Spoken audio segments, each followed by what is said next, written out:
Hello guys, good evening. Welcome back to my channel. This is Lon the Broke and it's our day 29, 11th of May of 2025. Ngayon ay special kasi it's Mother's Day at gusto ko magbigay ng shout out sa lahat ng mga nanay dyan na patuloy na nagsusumikap para sa pamilya and kasabay nito I'm proud to say na nasettle natin yung remaining balance natin sa utang, and that is total of sana ba yun? 17,235 pesos. So it's settled. We're good with that, and tuloy tayo sa paghahanap ng side hustle income natin. Good news din kasi sabi ni friend, ang tropa natin, by Monday siguro mabibigyan or bibigyan tayo ng file to practice yung for video editing. So yeah, push tayo dyan. And sa dami ng stress at problema, minsan nakakalimutan natin ng mga yung tipong mga taong pinakamahalaga sa buhay natin. Lalo na yung, of course, yung mga nanay. Sila yung mga taong laging nandyan, nagbibigay ng suporta at nagtitiis para sa atin. Kaya ngayong Mother's Day, gusto ko magpasalamat, of course, sa nanay ko, sa asawa ko at sa lahat ng mga nanay na nagsusumikap kahit sa gitna ng hirap. So, shout out sa inyo lahat. Maraming salamat po, no?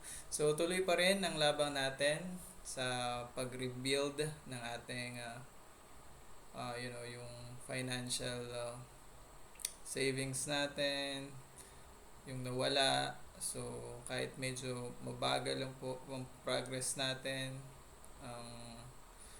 ang importante tuloy-tuloy, hindi tayo titigil. So kailangan laging maging patient sa proseso at mag-focus sa mga small wins. So, ayun nga, waiting game tayo ulit para sa side hustle income natin, pero push lang sa pagbabudget at pagmamanage ng ating kwarta. So, kasabay ng financial journey natin, importante rin ang physical and mental health, kaya push pa rin tayo sa ating workout routine. Kahit simple lang, malaking tulong ito para ma-relieve ang mga stress at mapanatili natin ang focus, no? So yun, kahit maraming challenges, laging tandaan, kaya natin to. Huwag mawawala ng pag-asa.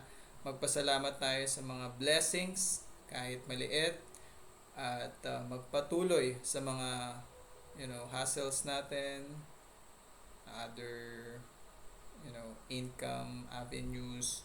Huwag kalimutang, of course, alagaan ang sarili at ang mga mahal natin sa buhay. Okay? So maraming salamat muli sa pakikinig sa kwento natin.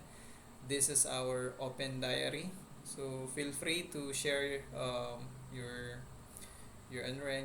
experiences sa comment section natin. Kung paano nyo ginugunita ang Mother's Day at paano nyo hinaharap ang ating yung financial at health journey na meron tayo. So huwag kalimutan mag-like, subscribe, and this is our channel, Lon the Broke. Okay? So kita-kits sa next video natin.